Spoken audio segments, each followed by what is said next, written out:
সংযোগ এই প্রোগ্রামে যারা উপস্থিত হয়েছেন সবাইকে আন্তরিকভাবে ধন্যবাদ জানাচ্ছি, মোবারকবাদ জানাচ্ছি।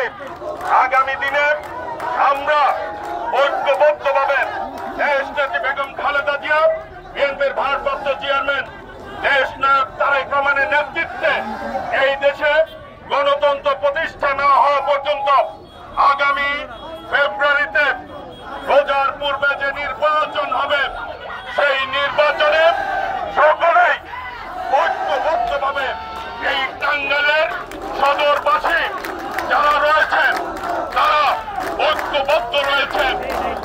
আগামী দিনে ইনশাআল্লাহ আমরা সকলকে নিয়ে এই টাঙ্গাইলে সন্ত্রাস মুক্ত, চাঁদাবাজ মুক্ত, নিরাপদ সকলকে আন্তরিকভাবে আবারও ধন্যবাদ জানাচ্ছি, সালাম জানাচ্ছি এবং সুশৃঙ্খলভাবে আজকে যারা উপস্থিত হয়েছেন আবারও আন্তরিকভাবে ধন্যবাদ জানিয়ে মোবারকবাদ জানিয়ে আজকের গণসংযোগ কর্মসূচি এখানেই সমাপ্তি ঘোষণা করছি। সকলকে ধন্যবাদ। আসসালামু আলাইকুম রহমতুল্লাহি ওয়া বারাকাতুহু।